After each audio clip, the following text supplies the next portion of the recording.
Good morning, everyone. Good morning. Good morning. Thank you for coming out this morning and joining us in the Special Collections Library. My name is Kathy Seidel. I'm the branch manager for the library here, and I always like to start off with our big thank yous. We have to say thank you to Oasis and Historic Albuquerque Inc. for helping to support this lecture series, second Saturdays of the month. Today we're going to hear about the Albuquerque Academy, and we're very happy to have joining us Rich Adam, who began his position in 1980 with the Academy and has had a variety of positions, it sounds like, over the years, but always with a tinge towards the archives for the Academy. He's come and gone a little bit, but has returned in January of 2018 to the position of archivist. So he's going to share with us some of the history of the Albuquerque Academy, and please welcome.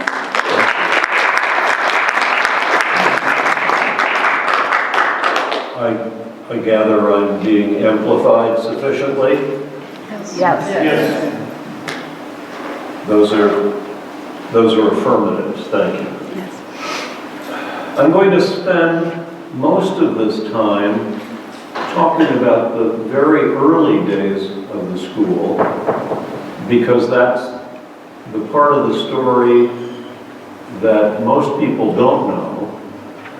And I'm going to spend a lot of time on how, although it was the brainstorm of one very thoughtful, dedicated man, there stepped in soon after the beginnings a family whose devotion to the school, I don't think that's too strong a word, made it possible for the school to grow and prosper and become what it is today. So that's where we are now, or where we were sometime after 1966 and before 1975, because, the hole right there that wasn't filled was originally supposed to be for a chapel / auditorium. And when the school was built in 1966, they didn't have the money to do that. By 1974, they had acquired the money and had changed the purpose of that space, and that is now where the Fine Arts Center is located. And that was in large measure because the kids themselves had become involved in performing and visual arts, and they pressed to have that kind of facility. So, first though, because a lot of you know the history of the city, we are on the site of the original Albuquerque Academy. It was a school started by a group of people affiliated with the Congregational Church and an organization called the New West Education Commission. In one of the early histories of Colorado College, they talk about the schools that the college started, although that wasn't literally the case, but with which they had affiliations as preparatory schools. Because a lot of the colleges in the 19th century had preparatory departments because an awful lot of the kids who wanted to go to college weren't really prepared to go to college. And the idea of having these feeder schools was that would ensure a higher level of qualification for the youngsters who ended up in the college classrooms. So this is Perkins Hall on this site, and the school didn't start there either. It did start in Old Town, on the corner where the restaurant La Hacienda is now located. And then it moved to, and that was in 1879. A couple of years later, it moved to Lead between 3rd and 4th. And at that point, in the new building there, they had 27 students, which I think is remarkable because the group that was running the school had 18 trustees. Interesting ratio. They moved in 1882 to silver between 5th and 6th because by then they had 242 students. And when they moved in 1890 to Perkins Hall, and at that time, Edith, but Central was still Railroad, and they had 395 students.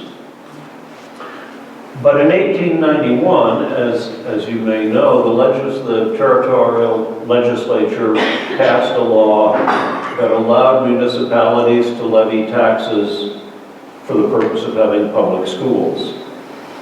So Albuquerque Academy, the headmaster of which was Charles Hodgson, became the Albuquerque High School, and Charles Hodgson became the superintendent of schools. And they branched out into the public school system, and as that grew, Charles Hodgson became the UNM faculty person in charge of the teacher training program. But that's not our school. This was the list, by the way, of the places that they had started. And the New West Education Commission was not so much educationally oriented as it was doctrinary. And the purpose of these schools was to implant a kind of generic Christianity in competition with what the commission thought were the inferior schools run by the Mormons and the French Jesuits.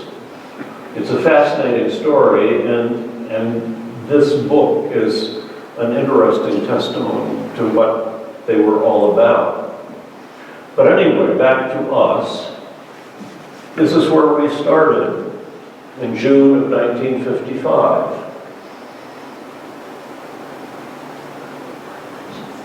An appropriately inauspicious beginning for a school that was just starting out of the back pocket of a man who thought that the school really did need, the city did need a school that would take care of the educational needs of the young people. And the reason he did, and his name was William Wilburn, was his own educational background was very extensive. He had both a bachelor's and a master's degree in English from the University of Mississippi. After that, he did another year of graduate study at North Carolina at Chapel Hill. After that, he taught at what was then Clemson College for 2 years, before he served in the military for 3 years, from 1942 to 45 in the Army. After which, he went back to Mississippi and taught at Mississippi State for 2 years. And then in 1948, he came here to attend the university to study for a PhD in English. After a year, he took a leave from that program and went to Idaho State College for 4 years, again to teach, before he returned in 1954 to continue his studies at UNM. So he was a man of long and deep educational history and had experience as a teacher in college with what came in at the beginning, and like the new West Education Commission wanting kids to be prepared to go to college, so did he, because he had not earned senior rank as yet in the university, so of course he was given the introductory courses for the kids who were still learning literally how to read and write. And as probably still the case in many places, he could see that these kids had not been given the kind of educational background that would allow them to succeed in university studies. So he gathered his resources, and William Albrecht was one of his teachers at university and was one of the people who urged him, if he was interested, to create a school where the kids could, in fact, get the background that they needed. One of the people, interestingly, who was on the board of advisors was Doc Harrington, and he'll reappear as a member of our faculty after he had retired from his long and very distinguished career with APS as a teacher and administrator. And he gifted us with his presence for several years at the end of his life. In the brochure, Wilburn writes that the Corrales Academy for Boys has been established to carry on the finest traditions of American education. At its best, the private school in America has always stressed thoroughness and individual accomplishments. It has demanded that the student thoroughly master the arts of written and oral expression. It has operated on the principle that knowledge is power and has insisted that the student acquire knowledge of languages, history, science, and mathematics. And it has stressed the importance of training the student to think so that he can use his knowledge effectively throughout his life. The Academy proposes to achieve its aim by the following means: careful selection of students, thoroughly trained and appropriately experienced faculty, and heaven knows he was certainly that, instructional groups limited to 15, individual attention to the particular needs of each student, and surroundings which will encourage healthful living and sound moral and mental development. There are 2 or 3 themes that I'm going to try to carry throughout this whole presentation, and that's the first one.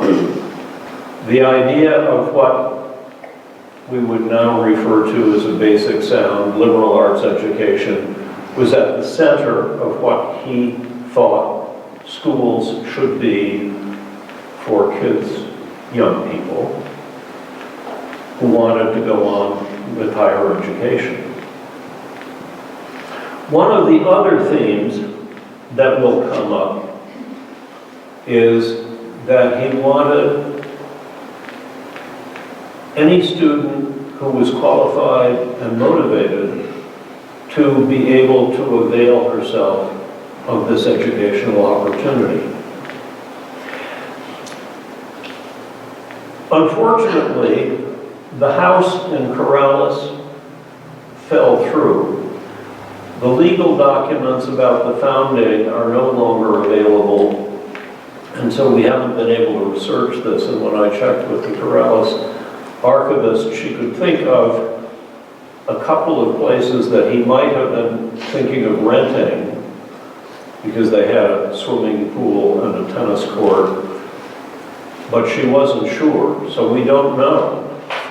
What we do know is that when that fell through, he took advantage of some mutual friends who were affiliated with St. Michael and All Angels Church on Montano, and arranged to use their parish hall to start his little school.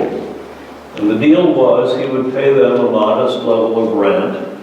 He would set the school configuration up every morning in the parish hall and move the furniture around depending on the activities of the students. And then at the end of the day, he would see to it that it was cleaned and returned to its previous setting until the next morning's classes. It was an easy thing at first, because on the first day there were 7 boys. By the end of the first semester, there were 12. By the end of the second semester, there were 37.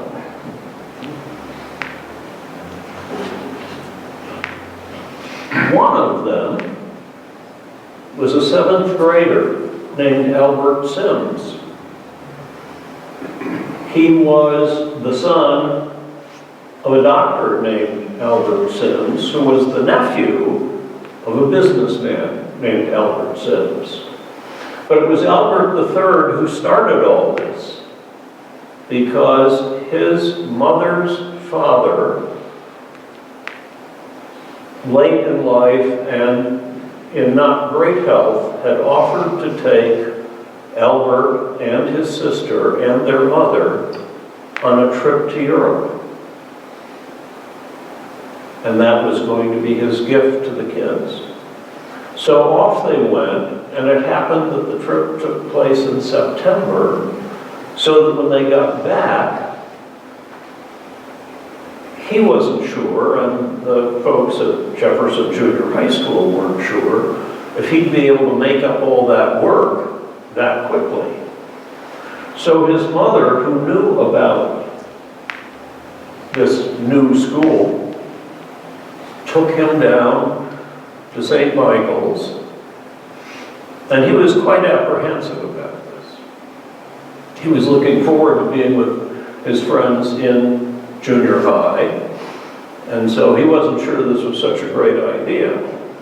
Bill Wilburn was clever enough that while he was talking with Mrs. Sims about what would be involved if Albert were to join the school, a couple of boys who were already in the school, who happened to be chums of Albert, showed him around and told him about the school, and ta-da! By the end of the hour, Mrs. Sims was satisfied that Wilbur would take good care of her son, and Albert thought it would be okay to be with his pals and go to this funny new school. What happened next was, the following year, Dr. Sims, who knew a couple of the people who were involved in the founding of it, especially Robert Deeds, invited him to become one of the trustees. And there were only 5 of them, since it was a small school, and he was satisfied that his son was getting a good education, so he agreed to do that.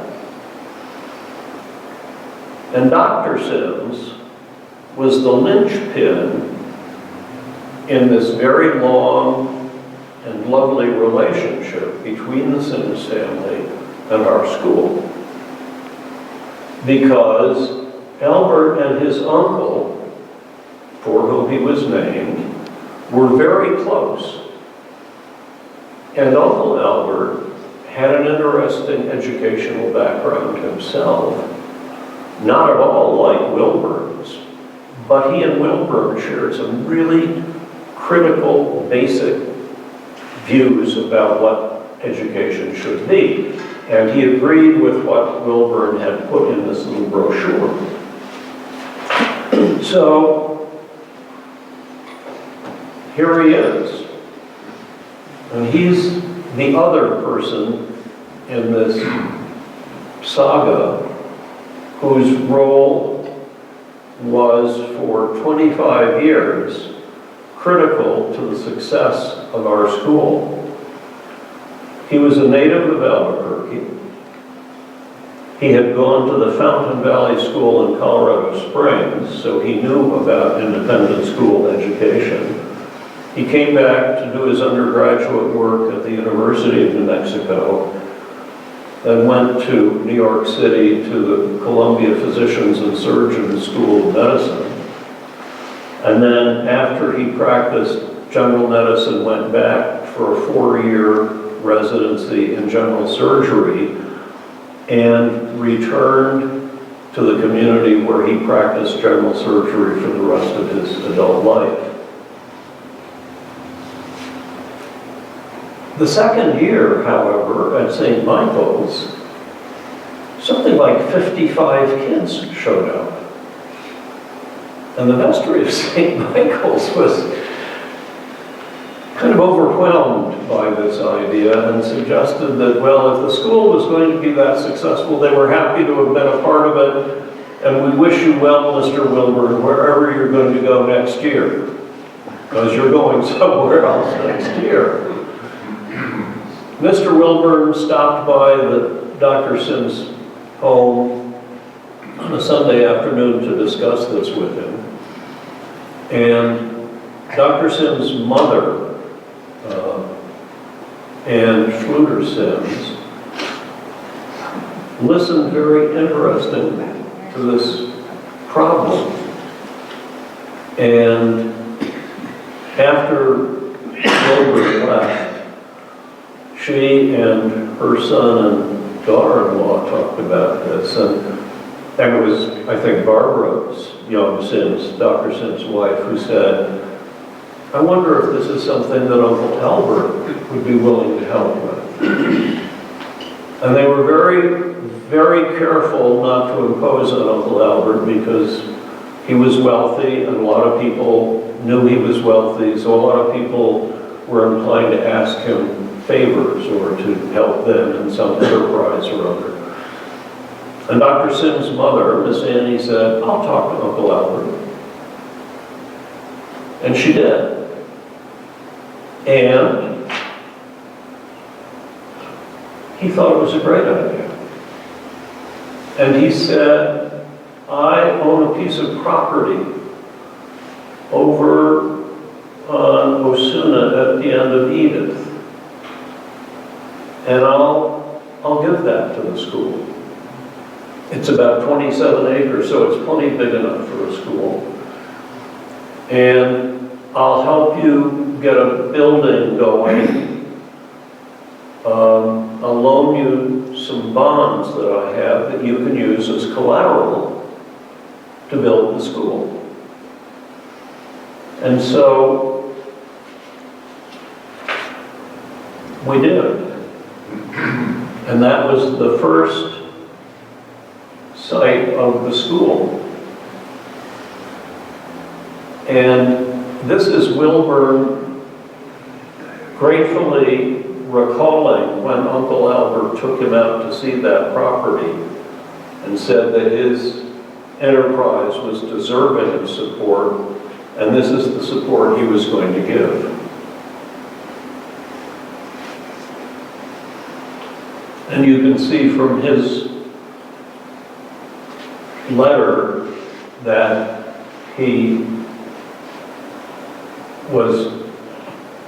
this was heartfelt gratitude for one thing, but for another that he reiterates those very strong feelings he had about what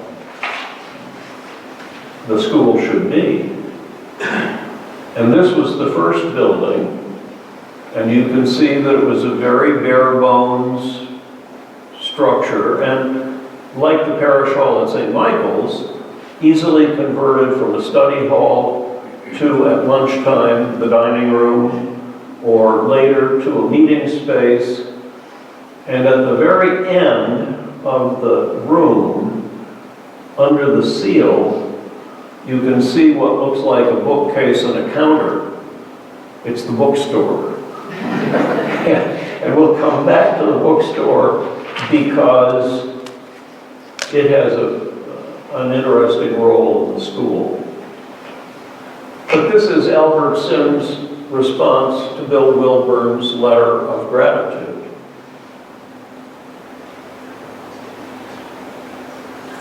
Notice the turn of phrase. Take the bit in your teeth. First class Spartan school. And there's at least one person in this room who, as an alumnus, remembers having heard that term during his schooling. No monkey business, where boys learn good manners, how to study, and how to face the world.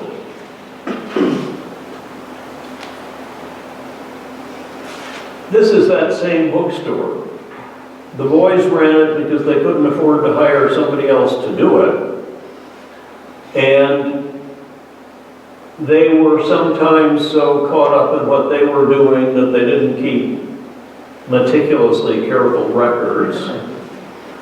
So the trustees occasionally had to ask whoever was in charge of the business affairs to check up on what the money was, because the boys did this as their contribution to the visiting student that they had starting this early on from the AFS program, so that they had a foreign exchange student every year from the very beginning.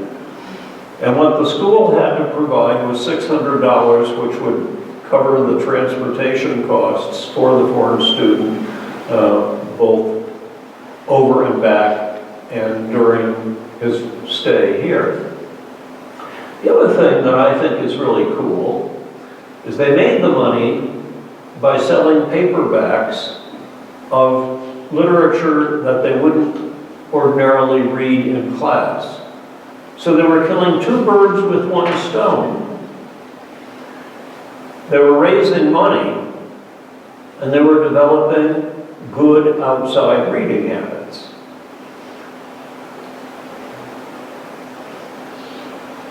Albert Sims had a brief experience with a private school with a man and his two daughters that ran in Arkansas, where Albert was from. And then he went to the University of Arkansas, and he spent a year there.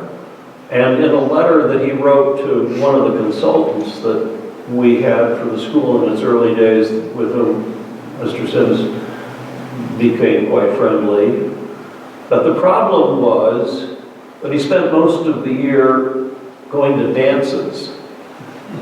He loved dancing, and he'd dance all night. But that wasn't the purpose of college. So at the end of the year, he took off his dancing shoes and went to work. And he worked in a lumber mill where he became the bookkeeper, and he learned about that. And then later, he developed a very serious reading habit of his own, because when he was working, he had enough money to buy a set of what I think now we would call the great books from an itinerant bookseller.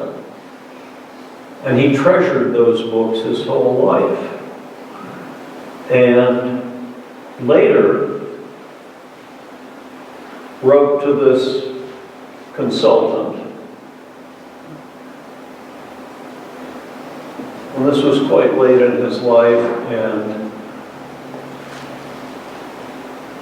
that was his library. For those of you who know Los Poblanos, this is the library in La Quinta. It was the library that his second wife, Ruth Hannah McCormick Sims, actually had designed for her son Johnny, who died tragically in a fall on the mountain when he was in his early 20s. And so Albert inherited that, and it became his place of refuge. And it literally and figuratively formed his values. So the school got going in its new quarters, and in 1960 had its first group of graduates. In early 1960, Mr. Wilburn had left and gone back to Mississippi, and the then senior master, the Reverend Paul Garvin Saunders, who had been the pastor at St. Michael's, became the head of the school. And at the first commencement, he was the head of the school. There's Dr. Sims and his academic regalia, and the commencement speaker, Charles Frolicker, who was the head of the Colorado Academy. So there appear to be 5 members of the class of 1960, except there's another really cool story here. He wasn't in the class of 60. His name is David Densler. He was a very serious student. He went to summer school both of the summers of his sophomore and junior year, and he'd gotten to the point where he had enough credits to go to college. And he went to Mr. Wilburn, this was the year before the commencement, and said, "What should I do?" And Mr. Wilburn said, "Well, we haven't been accredited by the state yet. I don't know if you can get into college with our diploma." And David said, "Well, what if I try? No harm in trying."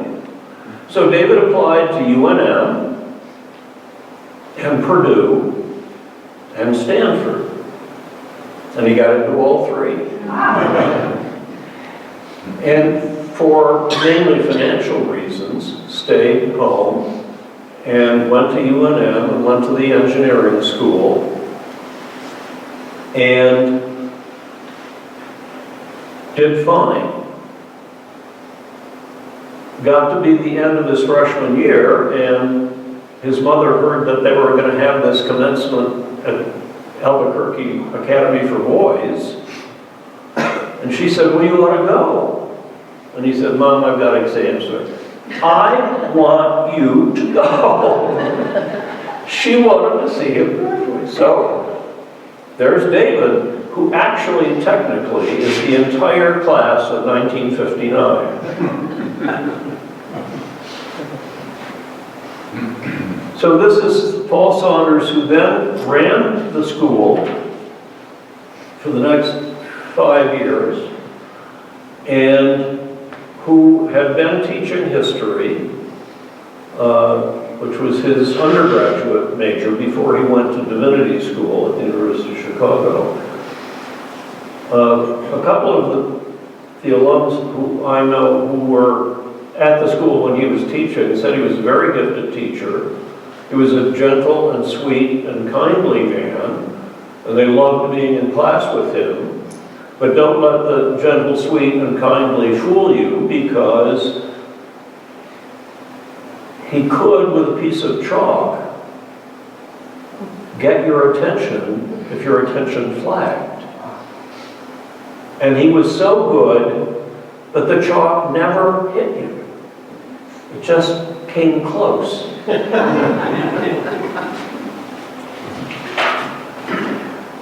Athletics has always been part of the equation. As I said, one of the themes is a solid, basic, liberal arts education. Another one of the themes was the sound mind and a sound body notion. The first sport we had, actually, was fencing, because this lady, Jean Millet, was the French teacher, but she was also the daughter of a French Olympic fencer, and she had grown up being a fencer herself. And she taught fencing year-round in the school, well, during the whole school year, even though we also had the seasonal sports in the traditional years. David Densler was one of the people she taught how to fence, and he loved it because he had had polio as a boy and wore a brace, and he couldn't do the other traditional sports. He could do fencing and loved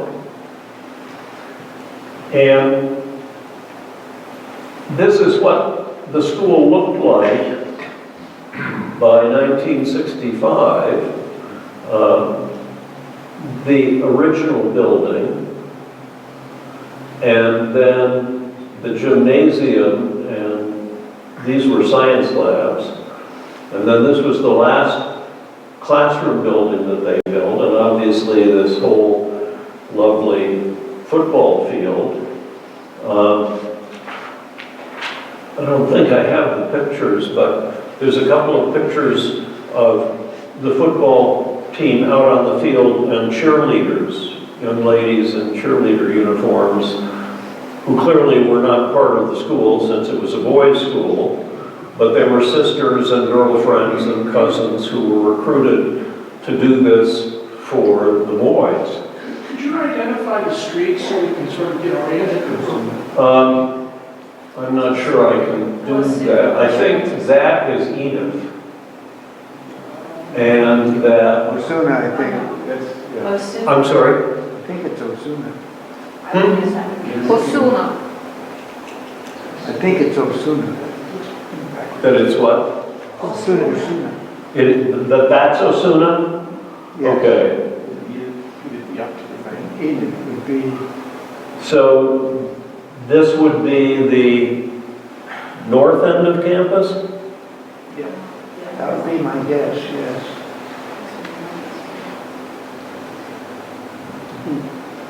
But you can see that none of the property had been developed other than the field. And what they discovered when they tried to grow some grass around this building was that the ground subsided and it started to crack the slab on which the gym was built. And so they had to do some fast shuffling to shore up the building and also to divert the water away from the building. And if you're familiar with the history of Sandia Prep, it was about 30 years ago that a water pipe broke on the campus and eroded the ground such that what was then their library cracked in half. And the slab was irreparably broken and they had to replace that building.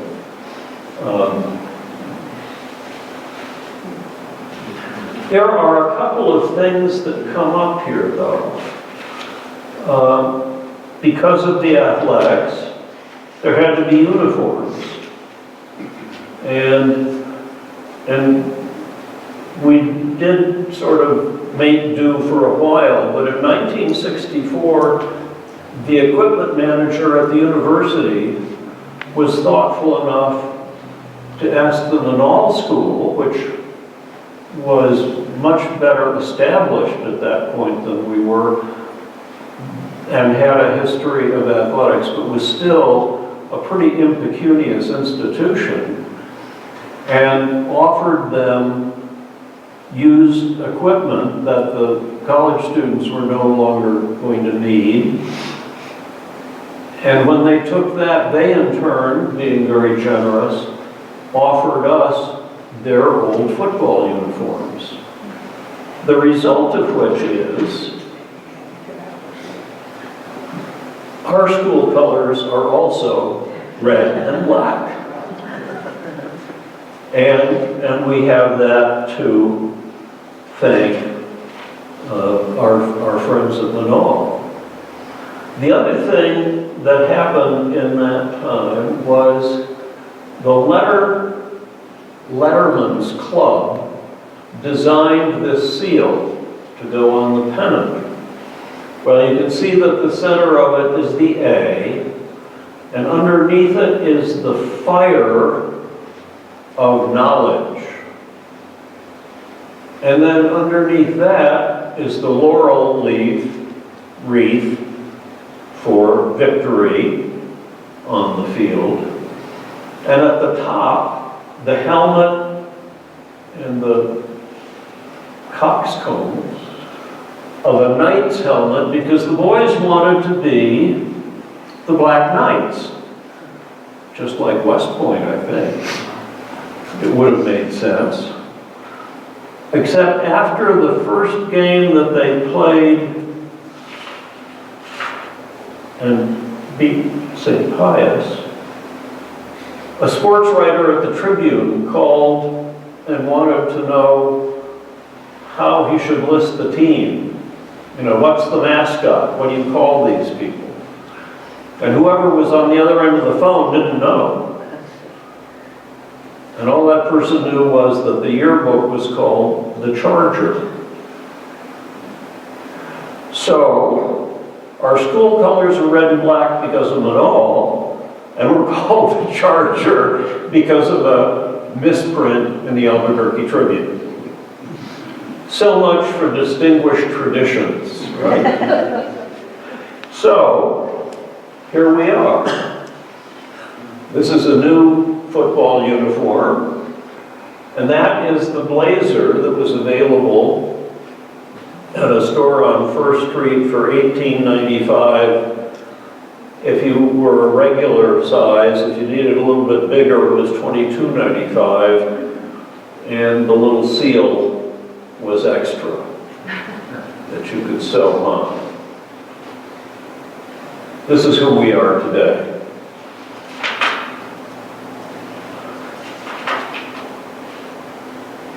There's a sidebar in this that has to do with the tradition of independent schools, which were, of course, for most of the nation's history, located on the East Coast.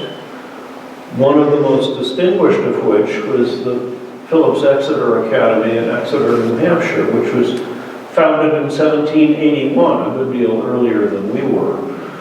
And by the end of the 1950s, was a very enviable, proud institution with a great reputation academically. Through an alumnus who happened to live in Albuquerque named Arthur Spiegel, the school contacted the Academy for Boys folks to inquire about the possibility of setting up a satellite of Exeter in the Southwest. And as a result, Dr. Sims and the trustees said they were willing to talk to people who were associated with such a distinguished institution, and sure, come on out, we'll talk about what's on your mind. So in October of 1961, William Saltonstall, who was then the principal of Exeter, and a party of 3 or 4 members of his faculty and the business manager came to see what was going on with this little school in Albuquerque, New Mexico. And the talks were very cordial. Exeter was a school with a sterling academic reputation, and they had great experience in educating boys, and with terrific results, of course. So there seemed to be a kind of mutual entente, I guess. Mr. Saltonstall and his folks went back to New Hampshire, and then he wrote a lengthy, it's on legal-sized paper, and it's about 12 pages, suggestion about how they could set up a school here that would be called Exeter West. And Exeter West would have all of the same accoutrements that Exeter East had, fine facilities, principally a boarding school, ultimately with a ratio of 2 boarders for every day student, because like the Exeter in New Hampshire, it would attract a wide range of young people from across the country. And it would have high standards and excellent teachers, and they would see to it that the curriculum was planned with the help of the Exeter faculty, and that Exeter faculty would come out and work with the teachers who were going to be here to make sure that they also were of sufficient quality. Oh, and at the end of this, he estimated that this could be done for only $50 million.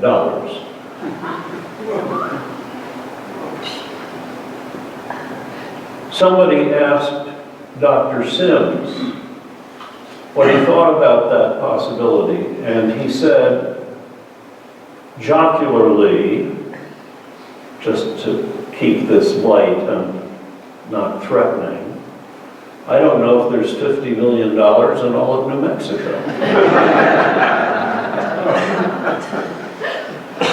So the next thing on the agenda was they suggested that we could do an exchange. They would send a teacher out and we'd get a taste of, real East Coast.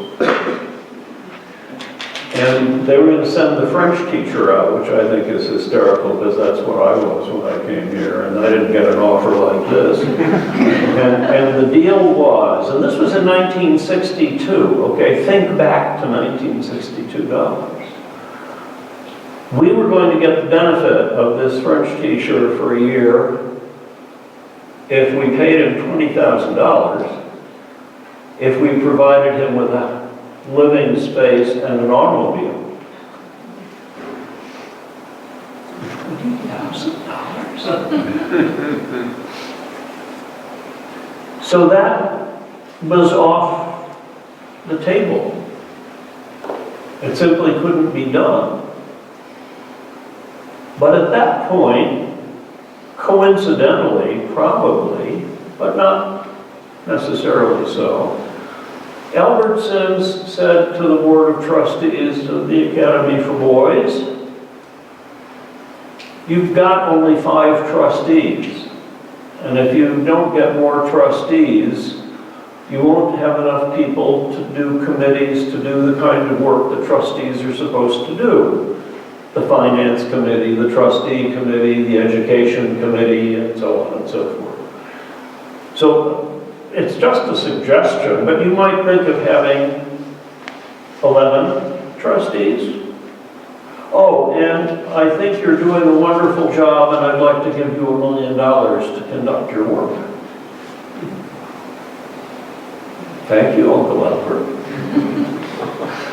So, what that essentially made possible was that we could go on doing what we were doing as well as we were doing or better without having to become the branch office of a New England boarding school. Exit Exeter West.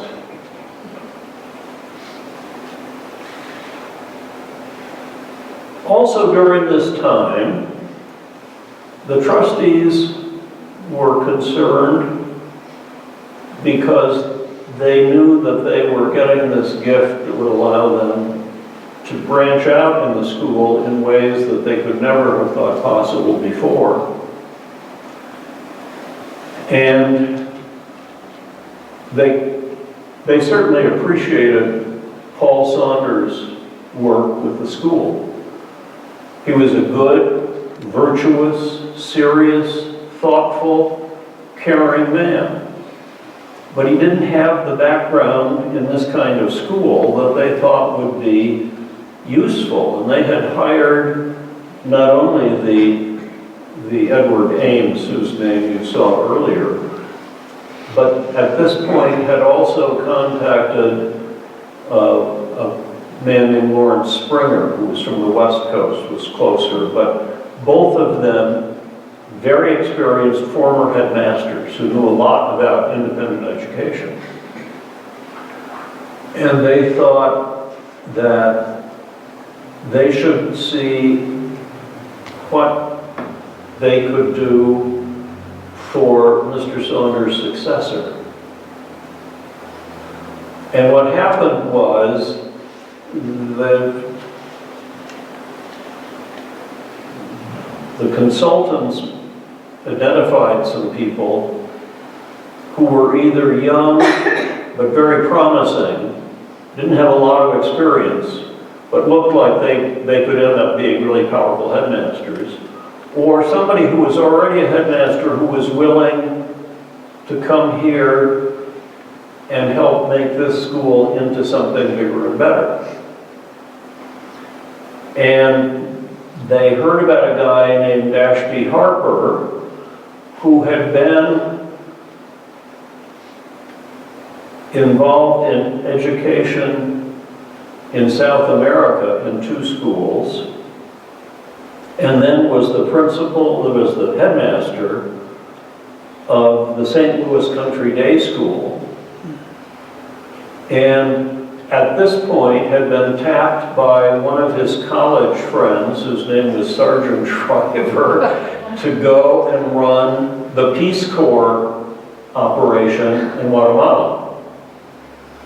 So he and his wife and 4 children were living in Guatemala City, and he was running the Peace Corps thing.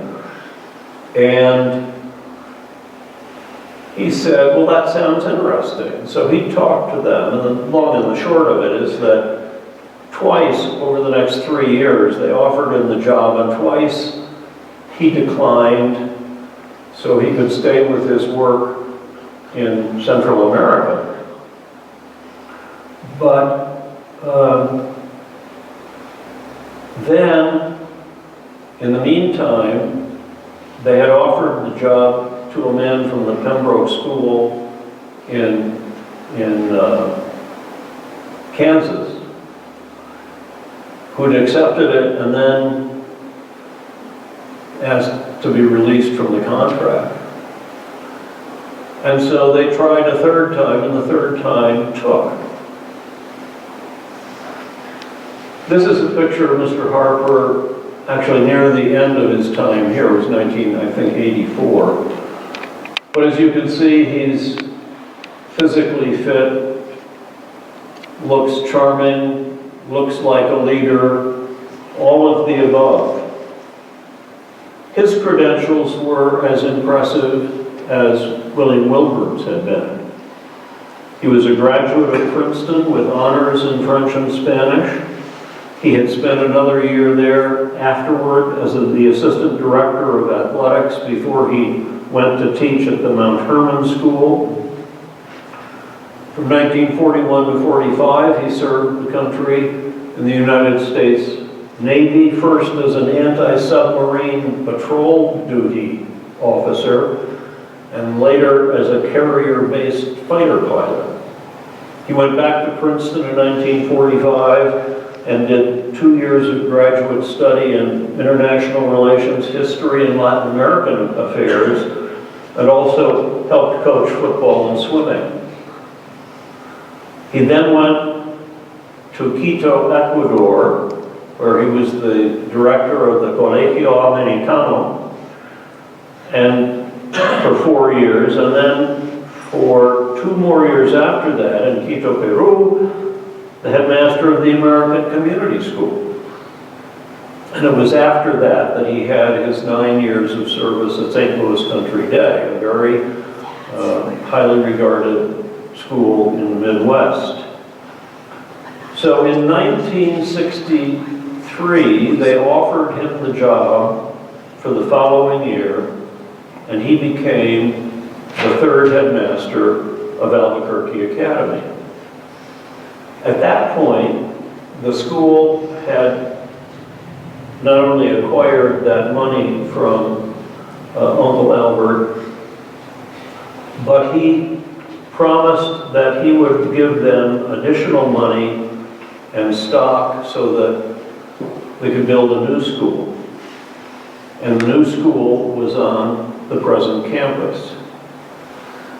And so during the period of 62 to 65, they began planning this school with the architecture firm of Holine and Buckley of Santa Fe. Von Holine and William Buckley having been the partners with John Gaumine before he retired. So their credentials were impeccable. And they sent Mr. Holine and Dr. Springer, the consultant, to visit a dozen schools around the country to get ideas about what they could do with a blank slate.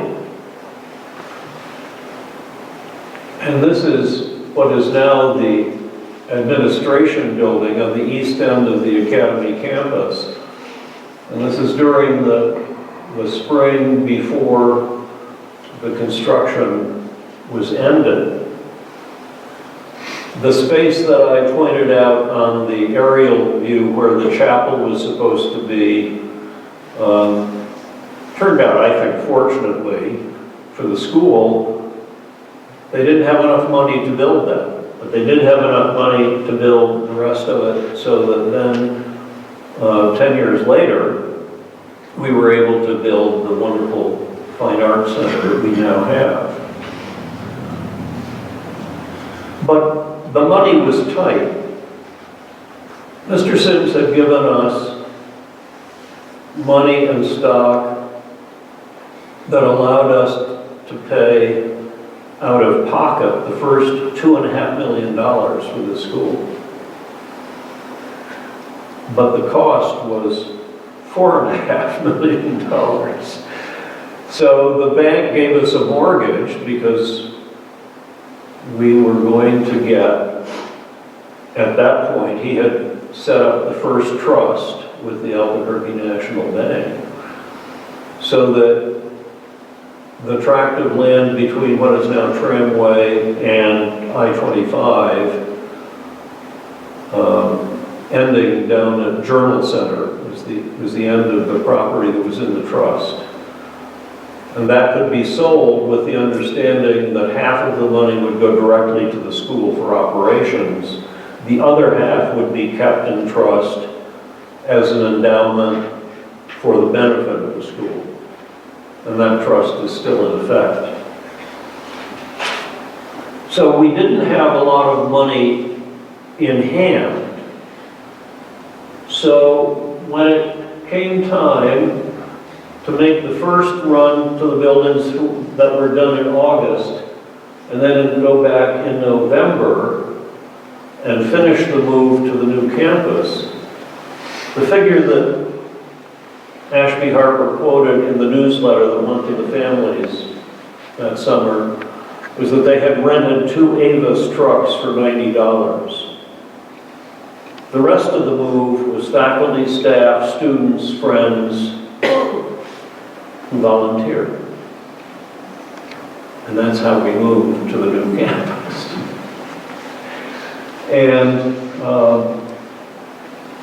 And this is how it looked from the top of what is now the senior school, the Brown Hall. And you can see on the left, if you know the campus, this is the arches at the top of the driveway where the students would wait for rides of the bus so that they could stay out of the sun. That's the natatorium and gymnasium, the dining room, and then over there were the classrooms for the junior school, grades 5 through 8. And this building was grades 9 through 12. Now there's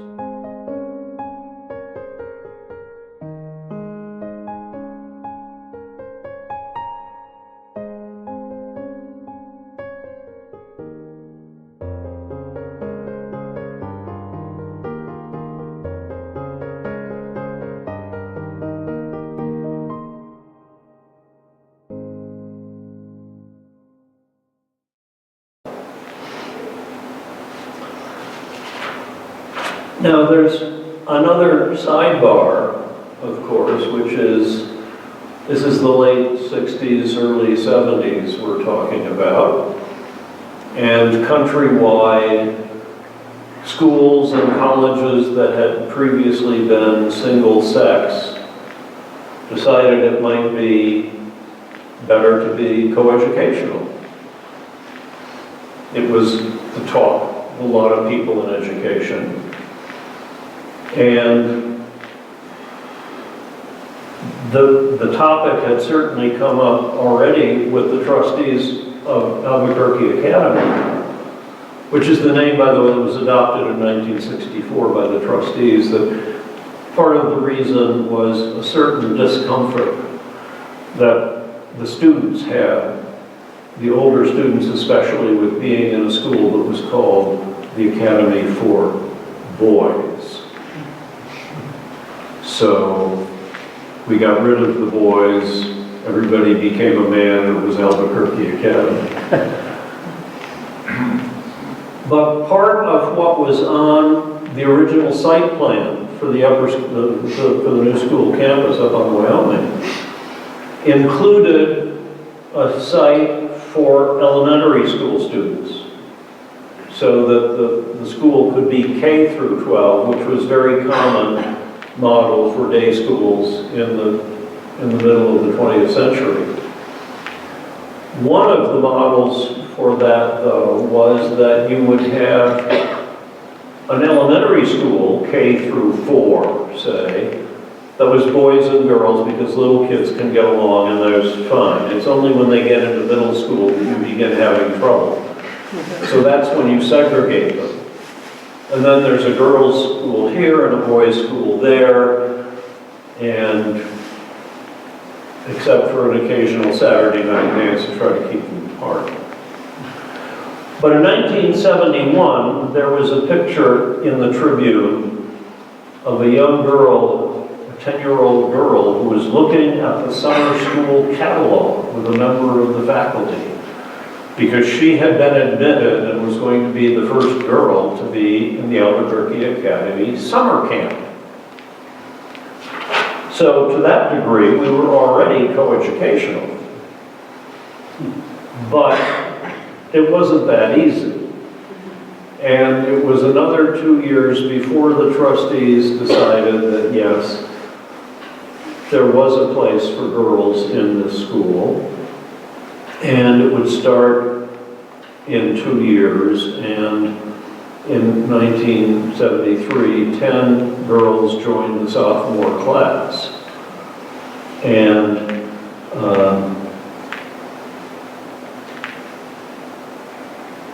the only problem was the trustees didn't want to dilute the experience for the boys, so the girls had to be added on top of what the boys' population already was. There were rumors circulated by scurrilous people that this might have something to do with football, but of course that's probably so in 1971, there were 468 boys in this new campus, half in the junior school, 5 through 8, half in the senior school, 9 through 12. And about the same number the next year, in 1973, the population went up to 490. The year after that, given the heavy recruiting that they were doing so that they could continue to have the best possible applicants, the school ended up with 520 kids, and in 1975 it was 540, which was the maximum for which that campus was designed. But meanwhile, in the summer of 1973, they had started construction to add on to the gymnasium and have locker rooms and dressing rooms for the girls, and a separate entrance for the girls into the pool, the natatorium, and an office for a girls' phys ed teacher. At the same time, they approved the completion of a project that had been on hold for 10 years when they didn't build the chapel auditorium, which is what became the Sims Fine Arts Center, with a theater, an auditorium, a large classroom for visual art, and 4 classrooms so that for general purpose, so that they could accommodate all of these new students. And that opened in 1975. In 1973-74, girls had started participating in swimming and track, part of a family of dynamic runners. A young woman named Ellen Hart won a mile run in 1974 in the state meet. In 1974-5, we added field hockey and gymnastics.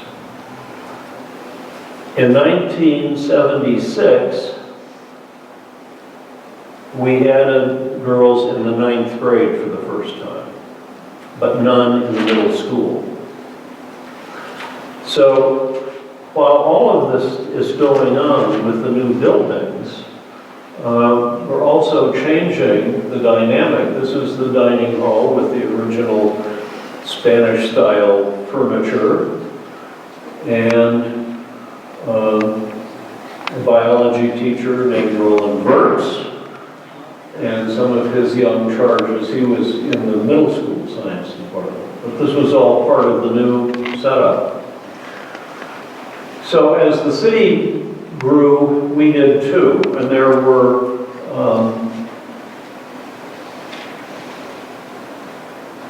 a special growth when we opened the new campus, and then when we opened the new middle school, because it was entirely coeducational in grades 6 through 8. And this year we're at 1149. But I'm about at the end because time is running out, and just to bring you up to date, when Ashby Harper retired, he was succeeded by a man named Bobinet, who had been the vice president and treasurer of Occidental College and was a trustee of an independent school in Los Angeles. And during his tenure, he focused on several things. We built the new library, which was later renamed for Dr. and Mrs. Sims. And the expanded mission of the school, which included reaching out to other independent schools in New Mexico to assist them, and to create the High Desert Investment Corporation, which developed the property in the foothills.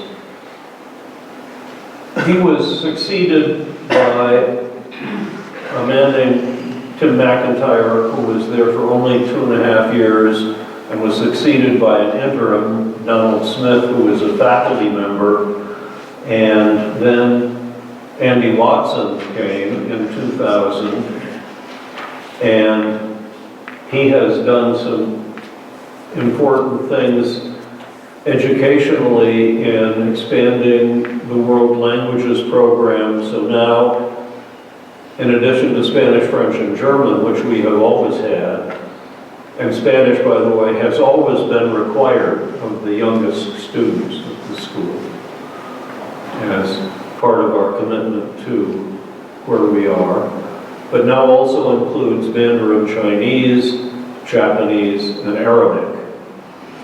And he was also one of the headmasters, the 15 headmasters, who helped create a thing called the Global Online Academy, which now has several dozen schools participating, and the faculty from all of these, and they're all independent schools of high quality, offer online classes that can be taken for a fee of only $200 to cover the expenses, and which range from the most esoteric science topics to global international relations, politics kinds of things. And so the opportunities now in our curriculum are enormous. It's about to be Andy's last year. He has announced that he will retire at the end of the school year 2020. And so the search is underway. If you're interested in what's being done, there's a committee that the trustees have formed to run the search, and they have contracted with a consulting firm, and They've already had meetings on campus with students, faculty, parents, trustees. And if you go to the website, there's a tag that says Head of School Search that summarizes all this. The last thing I wanted to do was to talk about where we are now, and I know I'm running over, but I wanted to talk about some alumni who recently have done noteworthy things. One of whom, I think many of you know, Tony Anella, who's from the class of '74, and who with Mark Childs wrote a book called Never Say Goodbye, which was a photo study of old and current Albuquerque, and they have recently revised that book, and they are going to be the featured speaker for the Albuquerque Historical Society on April 28th at the museum, presenting that book. Some more recent alums that happen to be in the news. A member of the class of '00, Kate Woodland Gallego, was recently elected mayor of Phoenix, which, as it says, makes her the youngest and only female mayor of the 10 largest cities in the United States. James Borrego on the right and Cody Toppert on the left are National Basketball Association coaches, and their teams met in Phoenix where Cody coaches. Unfortunately for James, the Charlotte Hornets did not make the playoffs early last week. But we had about 60 alums and friends who showed up to watch the game. Saturday, a week ago, on New Mexico PBS, there was a very stirring 90-minute documentary made by this young lady, Denali Schmidt-Tiller, about children who grow up in families where one of the parents is in prison. And she became interested in this because she met a woman who was a single parent whose spouse was in prison and was raising the kids this way. And one of the things she learned is that about 1 of every 14 kids in our country grows up this way. Yeah. Isn't that scary? And the New Mexico Philharmonic commissioned from this fellow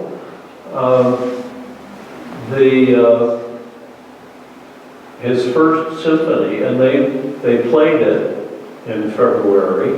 His name is Colin Martin.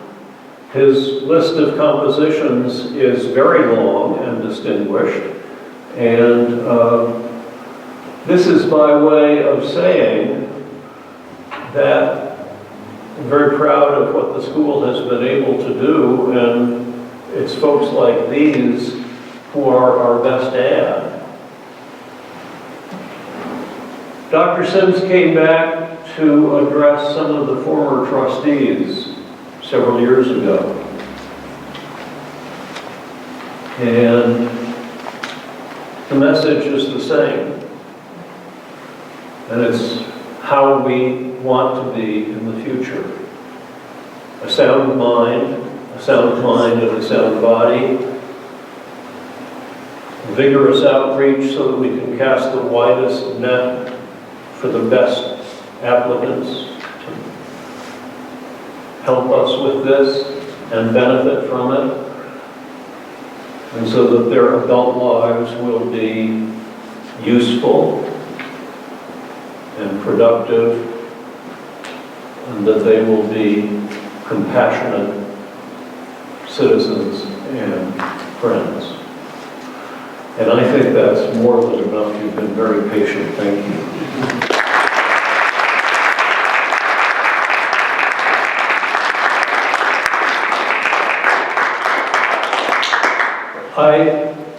I'll take questions, but first, if you have children or grandchildren who still don't have summer plans, There are some summer school catalogs up there, or if you're curious, because they still have spaces for the summer and it's a dynamite program. Yes? I have heard that all charter schools are financed by public school money. Do you know if this is true? Charter schools receive public funding, either through the local school district or directly, in a few cases, from the state. Yes?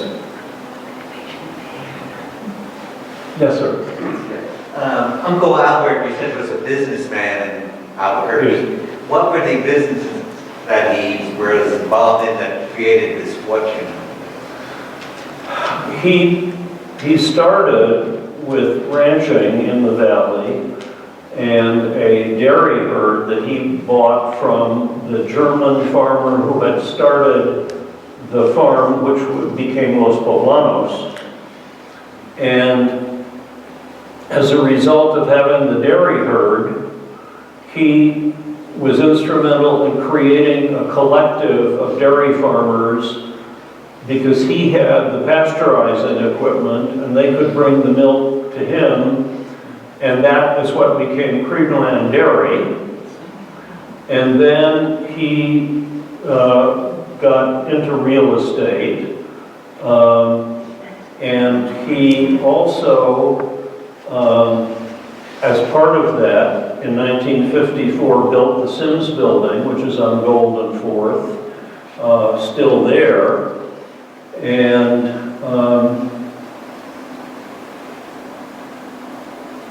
inherited from his second wife, Ruth Hanna, the Trinchera Ranch in Colorado, and her share of the Elena Gallegos land grant. A nice portfolio. I don't know if you can answer it. First woman teacher at the academy. I'm sorry? When the girls came, the first woman teacher was? Well, the first woman on the faculty was a librarian named Carolyn Davis, who lived down in the valley, and whose son Chris is an alumnus. And then the next person would have, well, actually, Jean Miller would have been the first woman faculty before the girls were there. When the girls came, was it Martha? No. Or Miriam? When the girls came in 73, Miriam McClooney came. Miriam McClooney was an English teacher, and then she was joined a year or two later by Martha Mensch, who taught Spanish. This is a Michael Connor taught art. Oh, I'm sorry, Mike O'Connor, Claiborne O'Connor. And Lydia, I think her name was Lydia Caballero. Lydia Caviedes, whose husband came from the school in Ecuador where Ashby had taught, and he and his wife both taught Spanish. Thank you, Dave. And then there was another teacher who taught physical education. I'm sorry? There was another teacher who taught physical education for the girls. It was Dega Settle. Say it again? Dega Settle. Settle. Yeah, she was only there a year. The boys drove her away. She's the one who instituted gymnastics and field hockey. I recall really that Lucy. Well, Lucy came the next year, but in that report that we used to send out, the newsletter, when Ashby mentioned her, he said that that's what she would do. I don't know if that's accurate or not, but I happen to. Blank before Lucy, so far as the girls' field hockey coach is concerned. You know, It was the fencing coach. I'm sorry? The fencing coach was a woman. The fencing coach was a woman, and Lucy, who was coaching field hockey still when I came in 1980, and she was helped by Marilyn Overman, who was also a member of the math department. Yes, sir. Was one of those Albert Sims a governor or an attorney? His brother. John Sims, Albert's younger brother, was an attorney. And he was invited to the Supreme Court, state Supreme Court, when they increased from 3 judges to 5. At the end of that 2-year term, he was invited to continue because he had done an exemplary job. And he was not interested in doing that because he preferred the private practice of law. And especially with people who needed assistance, legal assistance, because they weren't people of means who had political power. He was very democratic in that sense. His son, John Field Sims Jr., was the governor for 1 term. Yes, the land that was donated by Uncle Albert, so it went from Tramway to Jefferson? Is that Well, that was the first tract. Okay, but my question is, do you know what the north and south boundaries were? Well, the north boundary was the Pueblo, Oh, right. and the south boundary was what is now Montgomery, I think. And then the land going up into the foothills was put into 2 different parcels because of the elevation. And my recollection is that the way this was done traditionally was once the rise got to be more than 10%, 10 degrees, you couldn't use that land for residential use. You could use it for open space and other such things. So that's why at some point the property stopped being part of that high desert development. Did the Academy receive further property after Uncle Albert passed, which was about, what, 64? The only additional gift that we got after his death were the Sims building and the deed to the Manzano Day School, which he had inherited from Ruth, who had founded it. And she had purchased the property, and when, under the heading of Robert Bobinet, the headmaster, one of the things that he and the trustees developed was what was called the extended mission of the school. And it was to be very specifically helpful to other non-public schools in the state because we were privileged and had resources, and most non-public schools are hand-to-mouth operations. And so part of that was a grant program, so that they wanted, particularly something like faculty development, some kind of assistance, we would assist them. Part of that extended mission was we gave Manzano Day School the deed to their property, which he had inherited from his wife, and Sandia Prep, the deed to their property, which we still owned, because as soon as our trustees announced that we were going to take girls, a small but very determined group of parents got together and said, "You're not going to use that campus anymore? We'll start a school for girls." Because Ruth had started the Sandia School for Girls on what is now the base in 1937, but that had reverted to the military during the war because they used the dormitory as a sick bay briefly, and then they used one of the buildings as an administration building for what I think was the precursor to the AEC. But in any case, that became government property, and if I remember correctly, and there are probably people here that know this better than I do, but I think what that became is now the West Officers Club. Exactly. that correct, Ron? Yeah. Yes? I was wondering about the financing, how much of it, what proportions come from interest from the endowment versus tuition fees, that sort of thing? One of the things that we've been able to do is to assist people who couldn't pay the full fee. And we've done it two ways. And this is one of the themes that, thank you for bringing me back to this. We have never charged what it costs to educate the kids. And there are charts that the trustees used to look at where the business manager would look up the tuitions of comparable schools. And the point was, we were always expected to be last. So that to begin with, as Dr. Sims said early on, a letter to somebody when he was explaining this, he said, "It is our intention to see to it that the students get a $2,000 education." You can tell how old that letter is. A $2,000 education for $1,000. In this year's budget, we gave $4.4 million in need-based financial aid.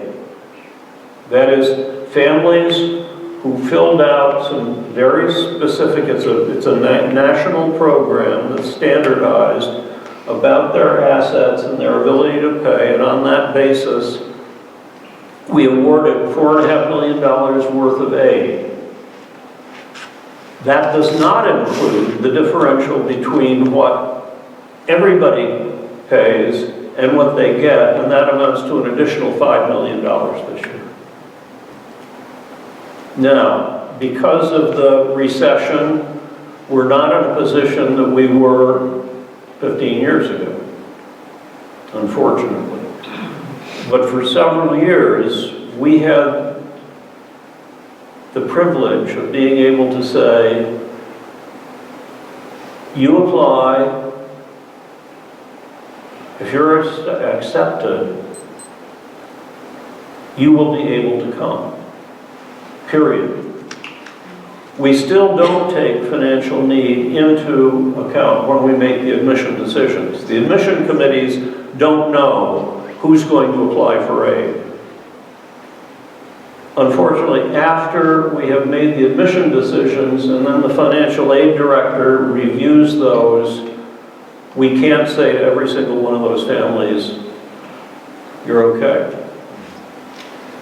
But we have just concluded, well, on June 30th, we will have concluded a capital campaign, part of the results of which are to increase endowment so that we can get back to that as soon as possible. Yes, ma'am? Would you please say a few words about Hoffmantown Church on Albuquerque Academy land? Is it? The Hoffmantown Church, is it sitting on Academy land? It bought the property. Oh, it bought the property. When we were gifted all of this property by Albert Sims, the Internal Revenue Service had some very strict guidelines, much stricter than they are now. And one of them was, if you were a nonprofit organization under the classification that is called 501c3, you could not be involved in politics, and you could not be involved in commercial affairs. You were either nonprofit or you weren't. So what that meant was, we couldn't advertise the property. We hired a realtor to make those arrangements when they happened, but it had to be what is called the passive sale of the property. We couldn't be in the real estate business. We were in the school business. So what happened in that case was, as with many others, somebody knew that the property was for sale, and they came to Roger Cox, who was the realtor, and said, we'd like to buy this. And if what they were going to do with it was reasonable, and they were willing to pay what was then the market price for the land, because it was our obligation to get the most money we reasonably could, because that was given to us for the maintenance of the school. So our job was not just to sell it willy-nilly. You know, we did turn down some buyers, but that congregation came to him and had money and wanted to buy it, and they've been marvelous neighbors. One of the things that you don't think about when you're picking your neighbors is, if you're running a school and you have a fire drill and you have to evacuate 1,100 kids, where do they go? They're very good neighbors. They really are. And they also, I don't know if they still do this, but for many years they were also a site during Balloon Fiesta where you could pick up the buses and park your car and not get involved. So, yes. My only association is I live up by the Academy, and speaking of good neighbors, the Academy is a great neighbor. People walk, they're on the property, they're so nice about it. They have a community program that the Buckers help finance. They are just a terrific asset to our community. We're happy to have the walkers, some of whom come with pets. We had to change our policy this year because of the sad reality that schools are targets for bad people. So that now during the regular school day, we insist that anybody who isn't involved in the business of the school can walk on the perimeter roads, but not on the interior of the campus, because we have to, I don't have it with me, we all have lanyards that are red and have the school name on them and that kind of a name tag. Thank you, Kathy. And in fact, there was a bulletin in the email 2 days ago from the woman in charge of emergencies that we're going to have one more practice lockdown before the end of the year.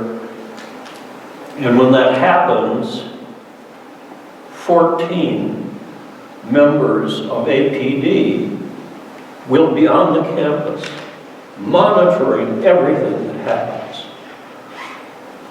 The police department has been so good with us and so helpful.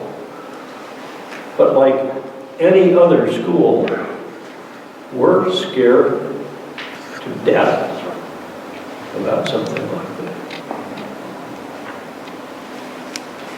With 3 generations of students named Albert Gallatin, I'm wondering, were there any Gallatins here, or did they stay back east? Gallatin.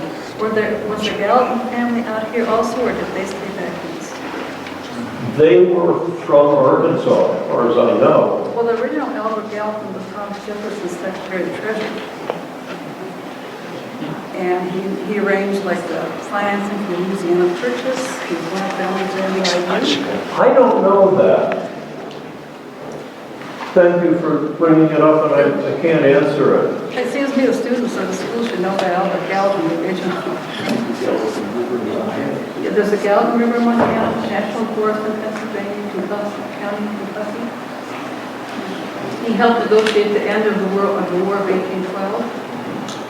I don't think any of them were. Well, it would be a descendant, it's maybe through Arkansas and then. I'll look into that, but I'm sorry I can't answer the question, yes. Albert Gallatin. In that exchange of letters from 1955, there was some mention about we wanted to establish a school that doesn't have all the frills of public schools and be smart. And what did they view in 1955 as being the frills in the public school system?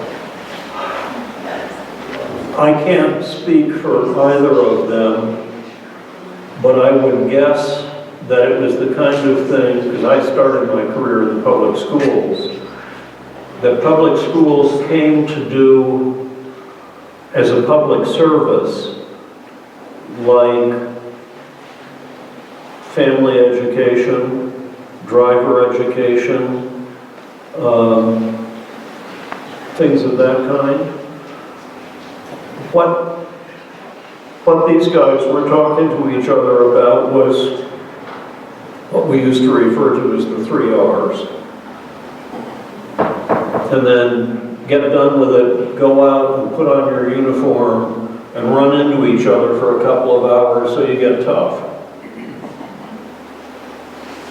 Well, I know when I taught at the Albuquerque Academy, and I'm obviously one of the youngest people in this crowd, but have a very, strong feeling for this place. Not only, teaching there and then having my daughter go to school there. I was always teased about how it was such a beautiful campus and it was so luscious and everything, we were given everything. And yet in his early writings, he says a Spartan, kind of thing, which to me does not mean, lush and No, and when lots of things. Uncle Albert saw the first set of drawings for the new school, he was not pleased. And he used the word frilly. Fortunately, one of this man's great contributions was he knew how to speak to his uncle in ways his uncle understood that was not deceitful, but made clear that this thing had a life of its own. And what Doc said to Unc that day was, Unc, these buildings are designed to last 100 years. But yeah, their vision was incredible. No, it is a beautiful place, and I've been privileged for almost 40 years to go there every day, and several other people who had that experience here. And yeah, but I think we've been true to the mission. So anyway, that's the point of the man with the vision, the family with the sense of mission and an incredible generosity. I mean, the number of hours that man spent in meetings alone is scary. Plus, they are the parents of 2 sons, 2 nephews, and 3 grandchildren. So the family is vitally engaged in the school. Well, thank you. You've been extremely patient.